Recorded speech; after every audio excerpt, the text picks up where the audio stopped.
నేనేమంటున్నా అంటే ఒకరోజు రేవంత్ రెడ్డి గారు మాట్లాడి ఇవాళ సాయంత్రం వరకు నీ దొడ్లు ఎందరూ ఉంటారో చూసుకొని నా దొడ్డు అయితే ఇంటాక్ట్ ఉంది ఆయన మాట్లాడిన తర్వాత ఇది కూడా అంతే ఉంది. రెండవది ఈయననే బీజేపీలకు జంపు కొడుతున్నారని కాంగ్రెస్లోనే చాలా అనుమానాలు ఉన్నాయి డెఫినెట్గా.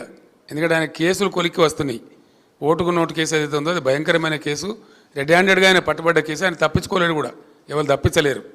కాబట్టి అది మన కింది మీద అయితే ఈయననే బీజేపీలకు జంపు కొడతాడు కేసులు తప్పించుకోవడానికని పెద్ద ప్రచారం ఉంది. అందులో భాగంగా నిజంగా జరుగుతున్నది ఏంటంటే నన్ను ఎవరు డైరెక్ట్ కన్సల్ట్ చేయలేదు, కానీ మా పార్టీలో ఉన్న ముఖ్యులను కాంగ్రెస్ పార్టీలో ఉన్నటువంటి ఒక వర్గం అంతా కన్సల్ట్ చేస్తూ ఉన్నారు. కన్సల్ట్ చేయడంగా స్పష్టంగా చెప్తున్నారు సంఖ్యతో సహా, అన్న మేము 26 నుంచి 33 మంది ఎమ్మెల్యేలు రెడీగా ఉన్నాము, మేము కలుస్తాము, ఇద్దరం కలిసి గవర్నమెంట్ ఫామ్ చేద్దామని చెప్తున్నారు. మరి రేవంత్ రెడ్డి తదాస్తు దేవతలు ఉంటారు పైన, మరి అటు నుంచి ఇటు వస్తారో ఇటు నుంచి అటు పోతారో చూద్దాం ఏం జరగబోద్దు. సార్ మీరు ఇందాక జాతీయ స్థాయిలో బీఆర్ఎస్ మళ్ళీ బలపడుతుందన్నారు.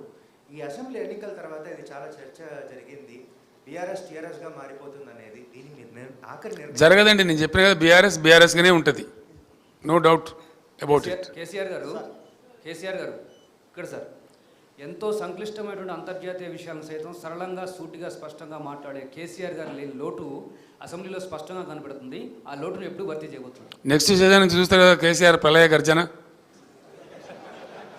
డెఫినెట్గా చూస్తారు. Sir BRS party next parliament elections తర్వాత కేంద్రంలో మంత్రులు చేస్తామని మీరు చెప్తా ఉన్నారు, మీరేమైనా ప్రధాని రేసులో ఉంటారా? 100% ఉంటే అవకాశం వస్తే ఎందుకుండానే అవకాశం వస్తే ఉండరు ఎవరైనా. నాకు అర్థం గమ్మత్తు నువ్వు నీకు అంత అమాయకున్నా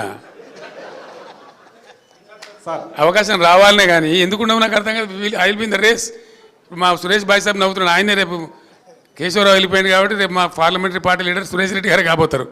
రేపు నేను లెటర్ ఇష్యూ చేస్తా ఉన్నా చైర్మన్కు. ఈ will be the main player in Delhi on behalf of BRS.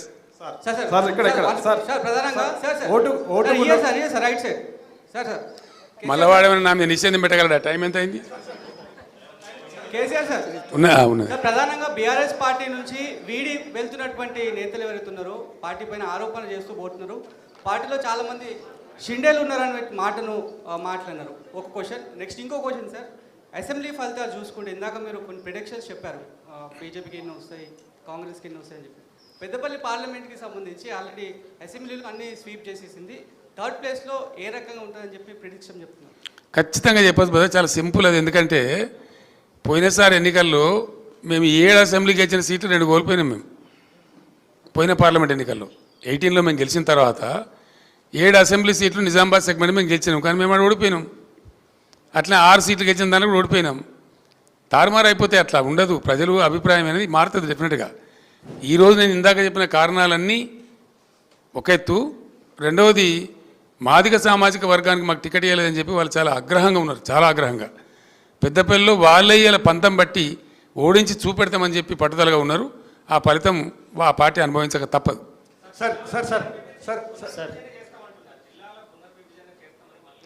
నేను ఒకటే మాట చెప్తా ఉన్నా, ఈ ప్రభుత్వానికి ఏం పని లేదు, పలిలేని మంగళి పిలితల కొరిగిండి అన్నట్టుగా అసలు చేయాల్సిన పని వదిలిపెట్టి అన్ని పనికి మాలిన పనులు వీళ్ళు ముందరేసుకుంటున్నారు.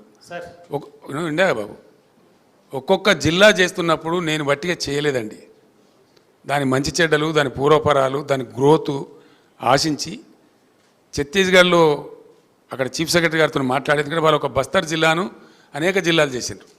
ఎట్లా చేయాలని అడిగినప్పుడు భూపాలపల్లి జిల్లా ఏర్పాటు చేసిన, ములుగు ఏర్పాటు చేసిన, ఇంకా కొన్ని జిల్లాలు ఏర్పాటు చేసిన, వాటి భౌగోళిక పరిస్థితులను బట్టి అవి గ్రోత్ కారిడార్లుగా మారాలని చెప్పి అక్కడ లైట్ రావాలి, అడ్మినిస్ట్రేషన్ పోవాలి, అక్కడ కలెక్టర్ ఉండాలి, ఎస్పీ ఉండాలి, ఉంటేనే బాగా జరుగుద్దని గతంలో కలోలిత ప్రాంతాలుగా ప్రకటించిన సిరిసిల్ల జగిత్యాల కావచ్చు, భూపాలపల్లి ములుగు కావచ్చు, స్టేట్ బార్డర్లో ఉండేటువంటి గద్వాల జిల్లా లాంటివి కావచ్చు, చాలా ఆలోచనతో తెలంగాణ యొక్క ప్రగతిని ఆశించి చేసిన జిల్లాలు అవి.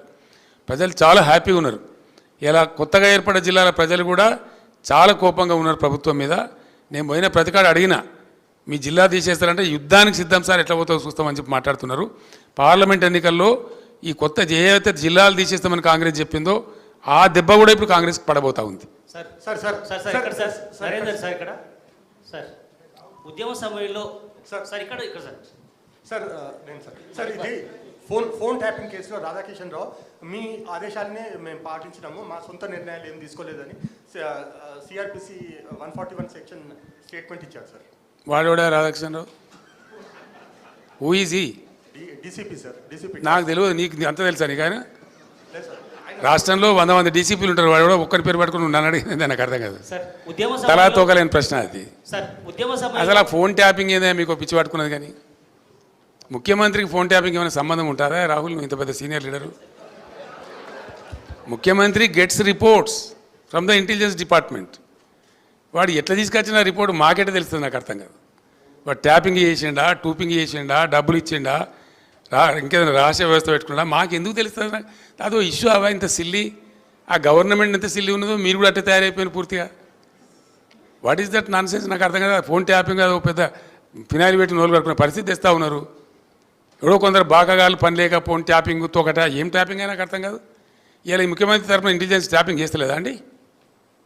Do you say that? ప్రతి ప్రభుత్వానికి ప్రపంచంలో గూఢచార వ్యవస్థ లేని ప్రపంచమే ఉండదు, ప్రభుత్వమే ఉండదు. వాళ్ళు సమాచార సేకరణ చేసి ప్రభుత్వానికి ఇస్తారు. సాయంత్రానికో పొద్దున్న early morning, every morning intelligence comes and brief the chief minister about the law and order situation. చాలా ఉంటుంది మన దగ్గర. హైదరాబాద్లో పేలుళ్ళు జరిగినాయి, అట్లాంటిది ఏదైనా ఉంటుంది, ఇంకేదైనా ప్రమాదాలు ఉంటాయి, కొన్నిసార్లు కొన్ని విచిత్రమైన దొంగల ముఠాలు వస్తాయి. అట్లాంటివన్నీ కూడా సమాచారం సేకరించి ఇస్తూ ఉంటారు. ఏం చేయాలో చెప్తారు. దాన్ని బట్టి గవర్నమెంట్ ఏంటంటే వివిధ శాఖల అధికారులకు అప్రమత్తం చెప్పి కల్తీ విత్తనాలు ఉంటుంది, దాని మీద కూడా ఇస్తారు. వాళ్ళు ట్యాపింగ్ చేస్తాడా, టూపింగ్ చేస్తాడా మాకేం తెలుస్తుందా? నాకు అర్థం కాదు. No minister is concerned with that, no chief. అసలు కన్సర్న్ ఉండదు. We're only concerned with the reports given by the intelligence. The way they brought the report, we don't know.